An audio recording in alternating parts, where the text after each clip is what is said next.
अभी क्लास में आए हैं, क्लास अभी शुरू हुई है। देखो जाएंगे घंटा लेकर।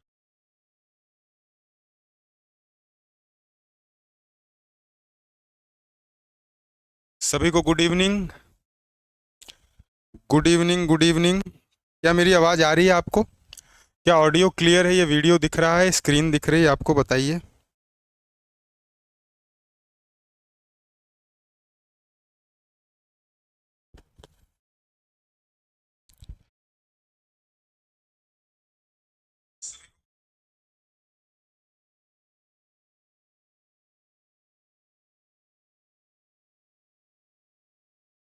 ऑल क्लियर है सर, ऑल क्लियर है। आइए भैया शुरू किया जाए।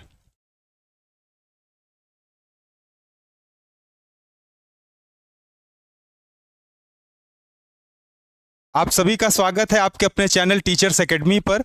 और हम लोग एनसीईआरटी पढ़ रहे हैं। आपको पता है एनसीईआरटी के ही क्रम में मैं एक बात बार बार आपसे कहता हूं कि अगर सरकारी भर्तियों पर है निशाना तो एनसीईआरटी पर निगाहें बनानी होगी। मतलब अगर एनसीईआरटी पर है निगाहें तो सरकारी भर्तियों पर है निशाना। और आपको पता है हम मॉलिक्यूलर बायोलॉजी पढ़ रहे हैं।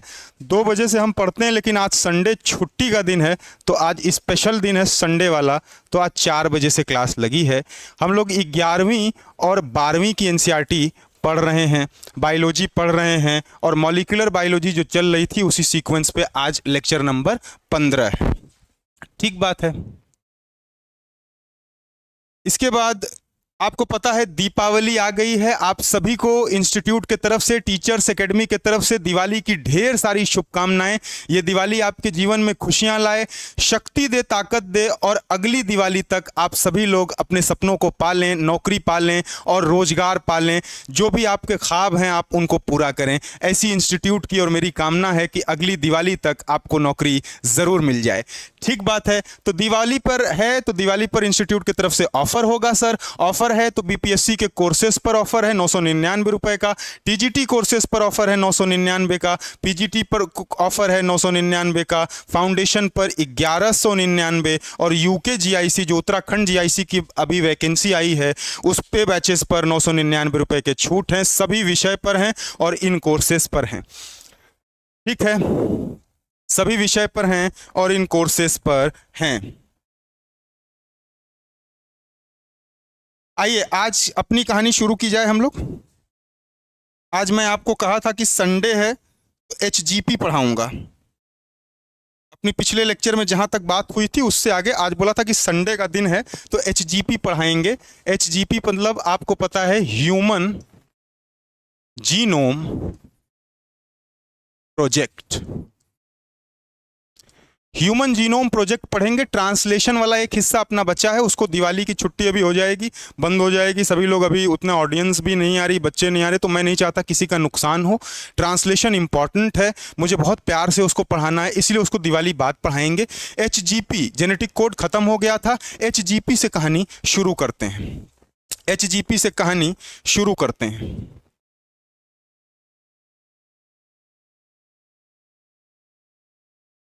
सबसे पहले एचजीपी में आपको पता है कब शुरू हुआ था ये प्रोजेक्ट? ये एक बहुत बड़ा प्रोजेक्ट था।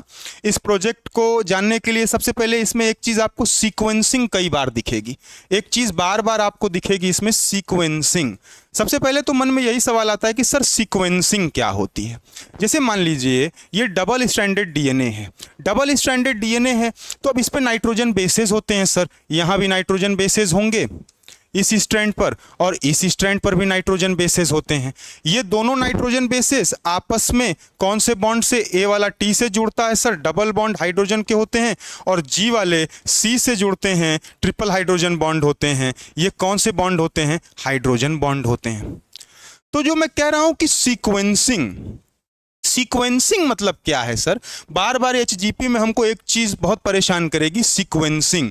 सीक्वेंसिंग क्या है, सीक्वेंसिंग क्या होती है, बार बार ये चीजें जो हैं आएंगी। तो यहां पर जैसे न्यूक्लियोटाइड का यहां पर क्या होगा, नाइट्रोजन बेसेस लगे हुए थे। यहां कौन सा नाइट्रोजन बेस लगा है ये हम पता करते हैं। यही इसी से एचजीपी से इसको पता किया गया था, इसी को सीक्वेंसिंग कहते हैं। मान लीजिए हमने सीक्वेंसिंग की इसकी, हमको पता चला यहां पर ए लगा है। अब इसके बाद वाला अगला वाला अपने को पता करना है कि सर सीक्वेंसिंग करेंगे, फिर पता चलेगा कि यहाँ पता चला सीक्वेंसिंग के बाद G लगा है, इसी तरीके से यहाँ C लगा है, फिर यहाँ A लगा है, यहाँ A लगा है, यहाँ T लगा है, यहाँ C लगा है। डीएनए के अंदर आपको क्या पता है कि नाइट्रोजन बेसिस 4 होते हैं, एडेनिन होता है, ग्वानिन होता है, साइटोसिन होता है, थाइमिन, 4 नाइट्रोजन बेसिस होते हैं सर। अब इन्हीं 4 में से कोई ना कोई एक आकर के लगा होगा, उसी को कौन सा लगा है ये पता करने की प्रोसेस को क्या बोलते हैं? सीक्वेंसिंग बोलते हैं। सीक्वेंसिंग का ह्यूमन जीनोम प्रोजेक्ट में बड़ा रोल था सर। इसके बाद आइए एचजीपी को शुरू में थोड़ा बेसिक कहानी इसकी पढ़ते हैं,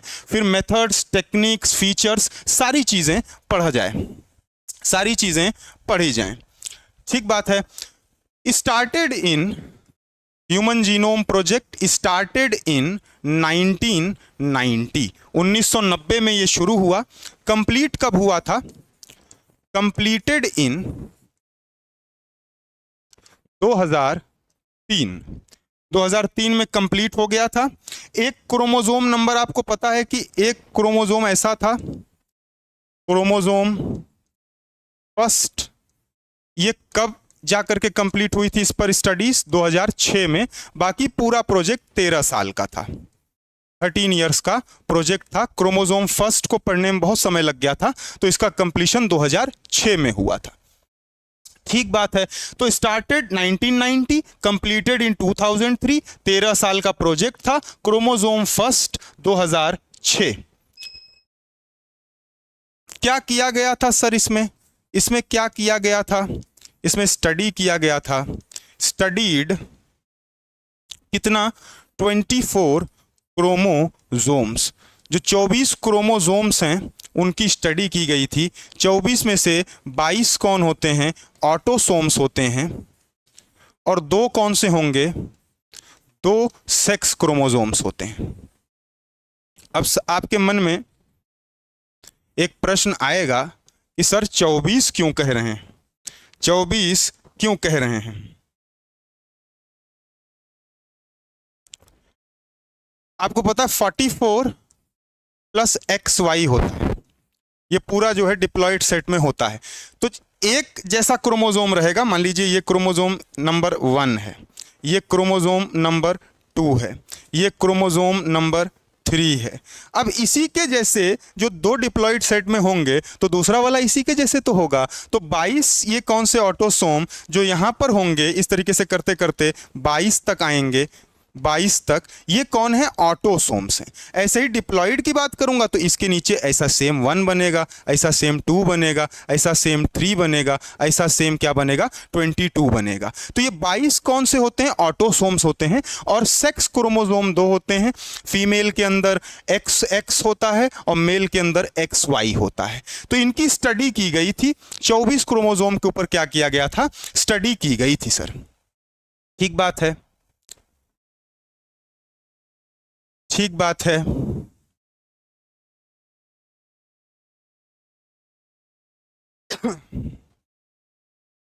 आपको पता है, आप लिखते हैं, मैं आपका वेट करता हूं। जैसे ही आप लिख लेंगे मुझे सूचित करा करिए, तो मैं आगे बढ़ूंगा।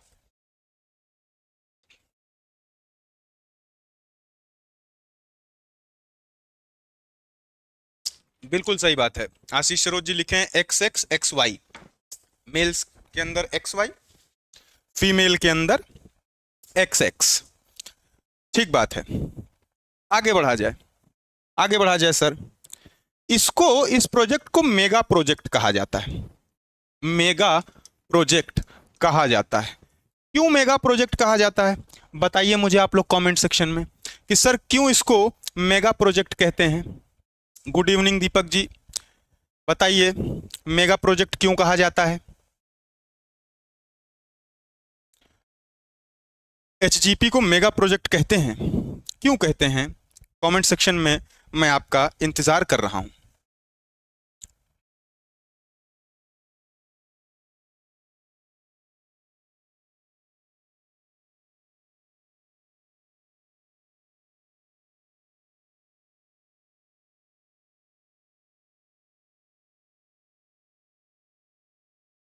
बताइए सर, बता नहीं रहे। कमेंट रुक गया है क्या?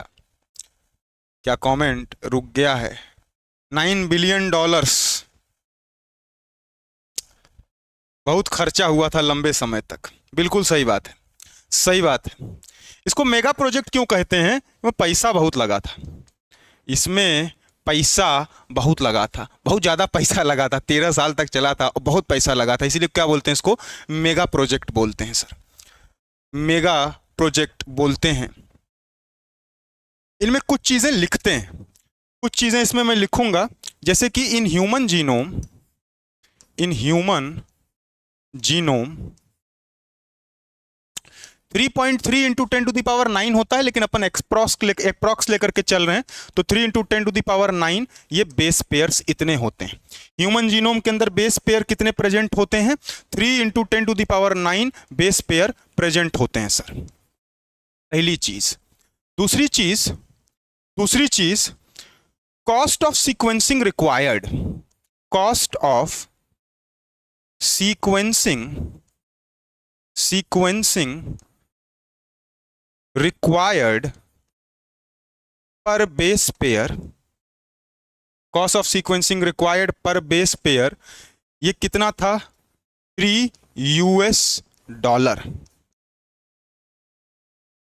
3 US$, यानी कि इतने बेस पेयर हैं, 3 इंटू 10⁻9 इतने बेस पेयर हैं सर। और एक बेस पेयर की सीक्वेंसिंग अभी आपको बताया कि डीएनए पर इस तरीके से सीक्वेंसिंग होती है नाइट्रोजन बेसेस की। इसी सीक्वेंसिंग को अपने को पढ़ना है कि ये ए है कि टी है कि सी है कि जी है कि क्या है, चारों में से इसी को सीक्वेंसिंग कहते हैं। और एक की सीक्वेंसिंग करने के लिए एक बेस पेयर पर $3 का खर्चा हुआ था सर। इसके बाद एक पॉइंट लिखिए और estimated cost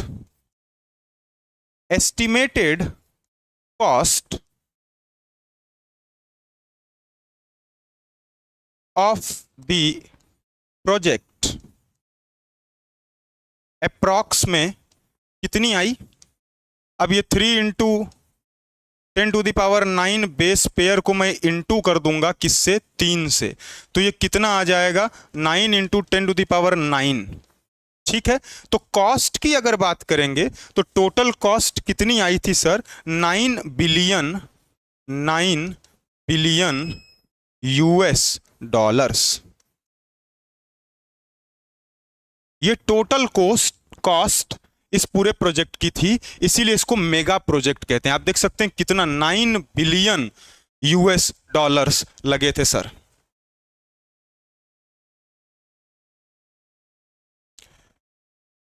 ठीक बात है।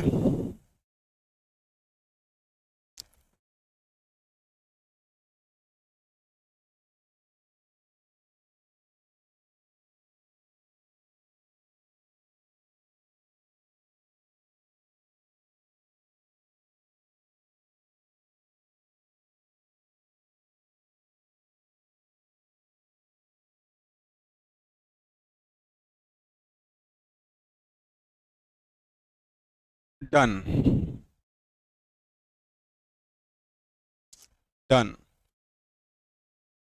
अब इसमें एक चीज है कि आपको पता है इतने बेस पेयर हैं, 3 इंटू 10⁻9 बेस पेयर हैं।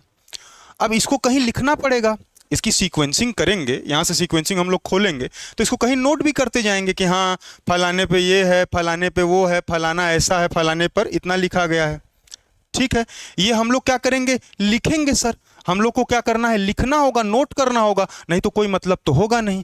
तो इसको हम लोग जो है नोट करेंगे तो कहा जाता है कि एक किताब जिसमें एक पेज पर 1000 वर्ड्स लिखा जा सकता है। एक किताब है, एक किताब में 1000 पेज हैं, और 1000 पेज वाली एक किताब या एक कॉपी जिसमें आप नोट कर रहे हैं सीक्वेंसिंग को, आप एक पेज पर 1000 वर्ड्स लिख सकते हैं। मेरे पास क्या है? एक कॉपी है, उस कॉपी में 1000 पेज हैं, 1000 पेज हैं सर। और 1000 पेज में प्रत्येक पेज पर, हर एक पेज पर मैं 1000 वर्ड्स लिख सकता हूं, 1000 वर्ड्स लिख सकता हूं। तो ये पूरा मटेरियल मुझे लिखने के लिए कितनी कॉपी लगेगी, कितने कॉपी में नोट होगा? अब इस पे चर्चा किया जाए सर, इस पे चर्चा किया जाए सर? सर ऐड, एक तो ऐड से मैं बहुत परेशान हूँ, मैं भी बहुत परेशान हूँ ऐड से ना। ऐड बहुत आते हैं। ठीक है, आगे आइए, आगे आइए।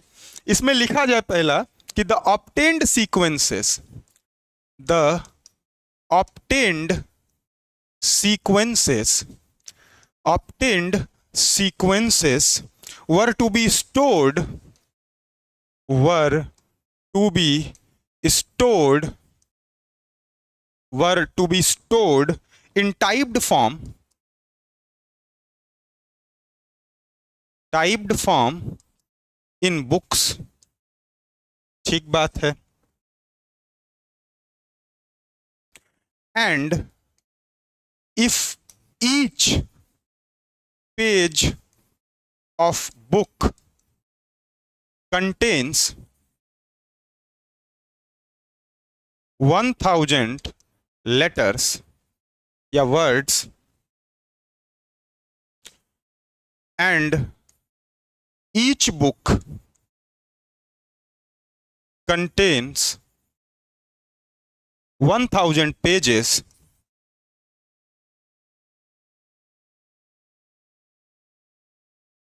then 3300 such books are required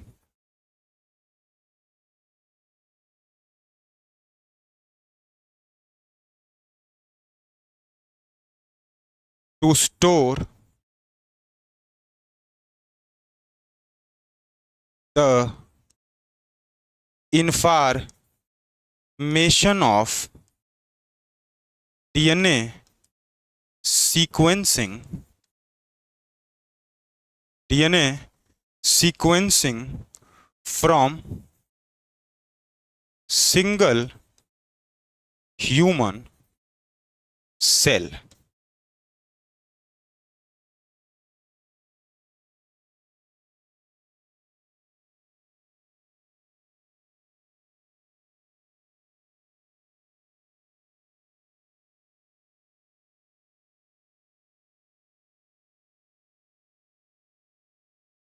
nature ji, 15 second के ऐड आता है 10 सेकंड के ऐड के लिए, काहे पैसा दिया जाए? 10 सेकंड के बाद स्किप कर दिया जाएगा हैं?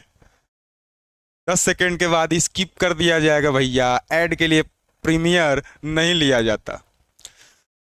ठीक है, धीरज से काम लिया जाता, कभी कभी धीरजता रखी जाती है कि ठीक है ऐड आ गया है, ओफो पढ़ रहे थे ऐड आ गया, स्किप कर देंगे। जैसे स्किप का ऑप्शन आया स्किप करें, तुरंत जाकर सट से स्किप दबाएंगे, वापिस से प्रतीक सर दिखने लगेंगे। ठीक बात है। मैं बताया कि ये जो सीक्वेंसिंग निकाल रहे हैं साहब, इसको कहीं लिखेंगे ना कि ये फलाने क्रोमोसोम पे ये चीज़ लिखी हुई है, ये चीज़ लिखी हुई है। अब ये चीज़ लिखी हुई है तो इसको कहीं लिखा जाएगा, सीक्वेंस को नोट किया जाएगा सर, नोट किया जाएगा।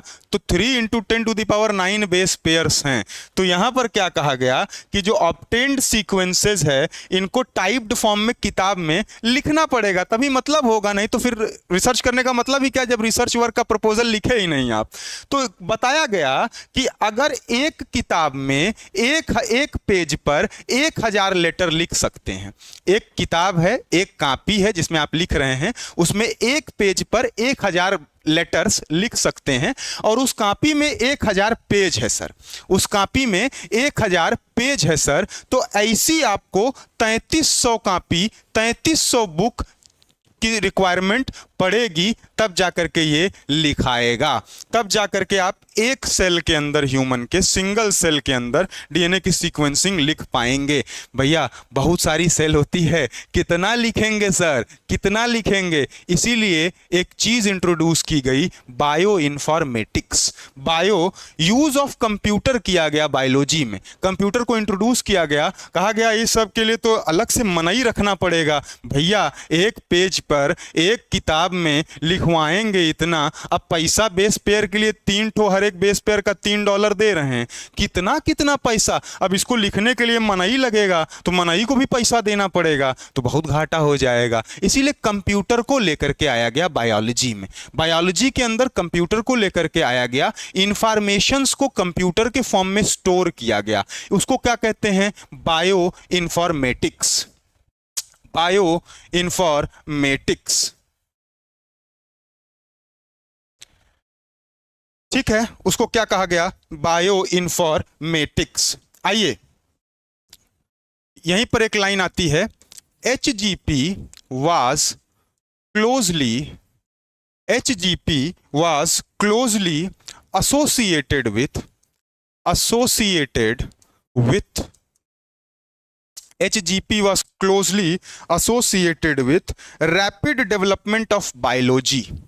Rapid development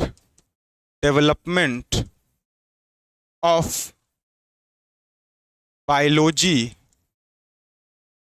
in technical terms क्या बोलते हैं इसको? Called as bioinformatics. ये पूरा एक सेक्शन बनाया गया सर बायो इंफॉर्मेटिक्स का। जानकी जी कह रही हैं स्लाइड नंबर कौन सा है? जानकी जी इसके पहले ये देखिए, 1 स्लाइड 2 स्लाइड यहीं से शुरू हुआ है, इस नहीं, एक ये स्लाइड है, ठीक है, हाँ, 1 स्लाइड ये है, 1 स्लाइड 2 स्लाइड, ये 3 स्लाइड, 3 स्लाइड केवल हुई है, चौथे पे मैं लिख रहा हूं। ठीक बात है, चौथे पे मैं लिख रहा हूं। मनई का मतलब आदमी है, बिल्कुल सही बात है। मनई का मतलब आदमी होता है सर, मनई का मतलब आदमी होता है। बायो इन्फॉर्मेटिक्स कहा गया। अब इतना बड़ा ये प्रोजेक्ट है तो कई लोग करे होंगे। सबसे पहले शुरुआत की अमेरिका ने। अब उस समय विकसित देश था, भारत में तो क्या होता आपको पता ही है, रोड बनने के लिए आती है 6 महीने में टूट जाती है। तो यहाँ पर उस समय, अब तो जाकर के चीज़ें बहुत हाल हमारे कंट्री में भी सुधर गई हैं, लेकिन R&D जो होता है, रिसर्च एंड डेवलपमेंट, उसमें हमारा देश अभी भी बहुत पीछे है। रिसर्च एंड डेवलपमेंट जिस देश का मजबूत है वो देश बहुत तरक्की करता है। तो कुछ कंट्रीज आई जिन्होंने ये काम लिया। सबसे पहले इसको स्टार्ट किया था अमेरिका ने। अमेरिका ने स्टार्ट किया, यूनाइटेड स्टेट्स ने स्टार्ट किया। बाद में उसको लगा कि हमसे हो नहीं पाएगा, तो उसमें और सारी कंट्रीज आई। उसके बारे में लिखा जाए सर, उसके बारे में लिखा जाए सर।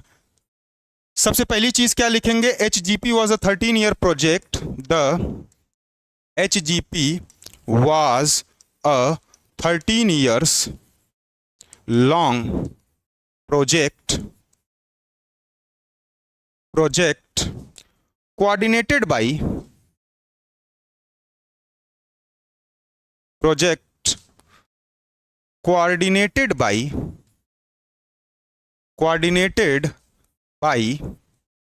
कौन कौन कोऑर्डिनेट किया था भैया?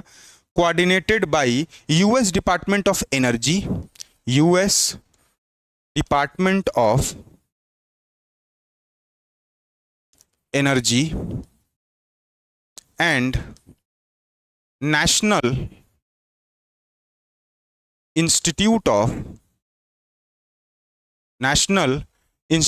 Of health. साथ में ही during early years of HGP, during early years of HGP, एक इंग्लैंड की, यूनाइटेड किंगडम की the Wellcome Trust United Kingdom become major partner.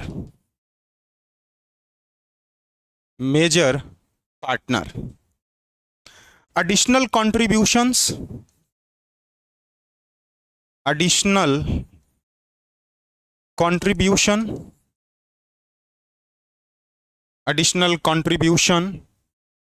came from came from Japan, France, China, Japan, France, China, Germany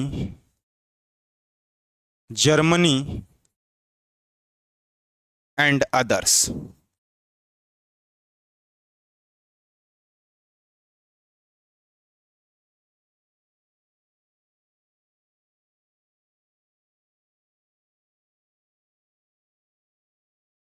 सब रटे हैं Prabhakar ji, Japan, France, China, सटासट लिख दिए। Light नहीं आ रही है, बाद में क्लास देखूंगी, कनक जी कह रही हैं। कोई बात नहीं कनक जी, बाद में देख लीजिएगा। बाबा जी आज तक पेपर करा नहीं पाए, कितना विकास करेंगे यूपी। ठीक बात है भैया, ठीक बात है।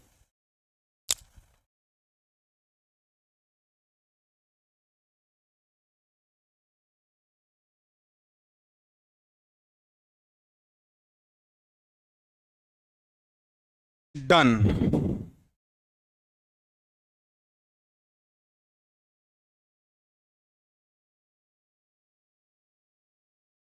ये वेलकम में डबल यल है, डबल यल ही होता है, याद रखिएगा।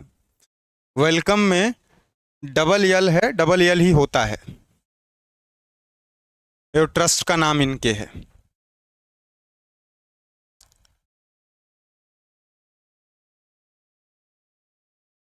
Done done done sir. ठीक है, तो एचजीपी जो है बायो इन्फॉर्मेटिक्स से मैं बताया, क्योंकि इतनी सारी चीज़ें थी कि सर यहाँ पर जो हम कह रहे थे कि इतनी सारी चीज़ें हैं कि 3300 किताब लगेगा तब जाकर के एक सेल का आप बता पाएंगे ह्यूमन डीएनए के कि क्या सीक्वेंसिंग है। ऐसी ना जाने कितनी सेल के बारे में पढ़ना होगा, तो मनई ही मनई लगाना पड़ेगा, मनई भी थक जाएगा, काम भी नहीं हो पाएगा। तो मशीन्स को, कंप्यूटर को इंट्रोड्यूस किया गया कि with the help of computer चीज़ें आसान हो जाएंगी sir.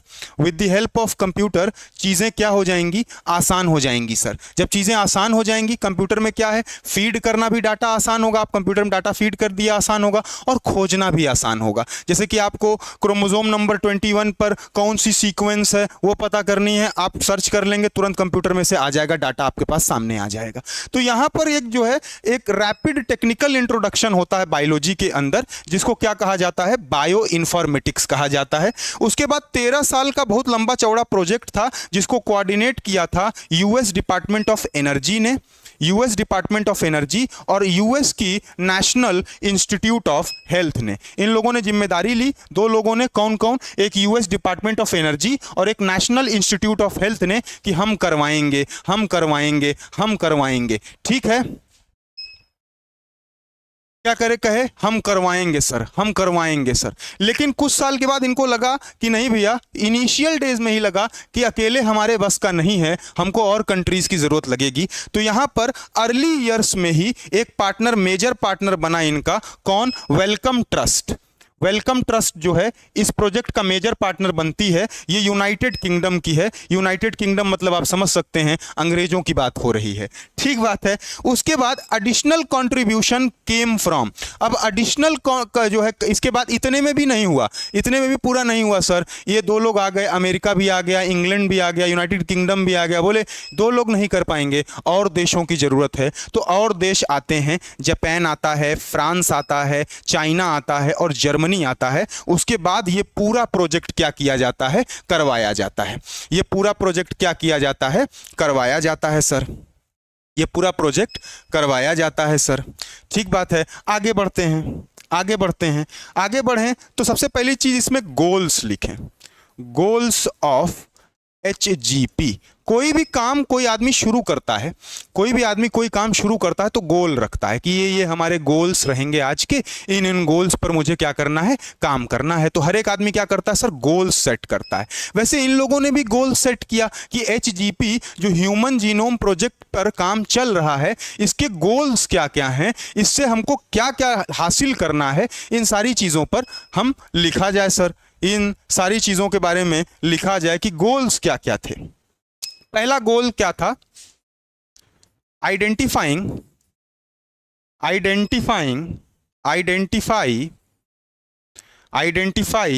All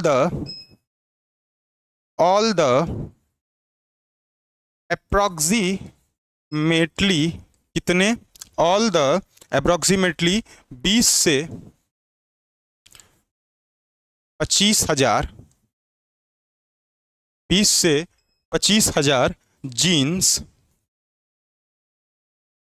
in human DNA.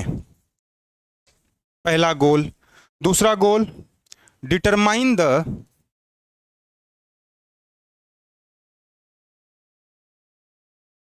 sequence,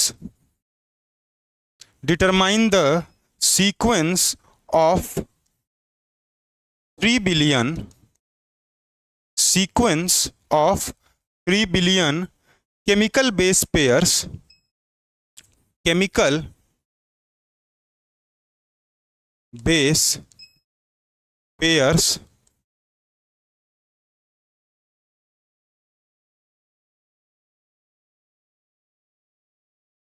that make up the human DNA, that make up the human DNA। तीसरा, सर ये पहला गोल था, ये दूसरा गोल था, तीसरा गोल क्या था? तीसरा इन लोगों का गोल था storage of the information in proper databases,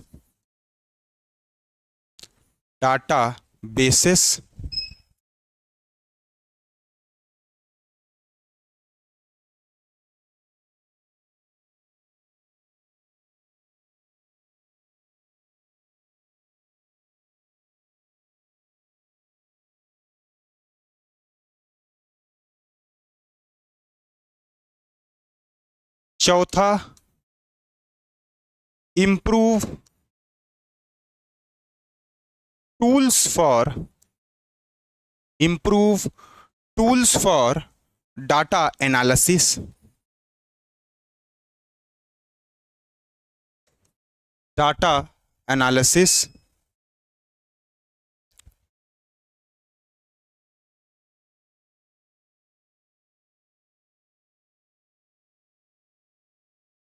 क्षमा जी बोल दी डन।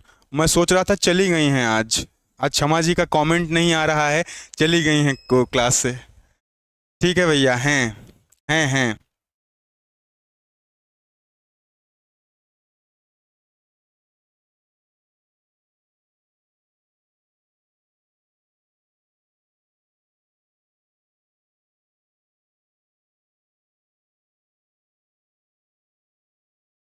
डन।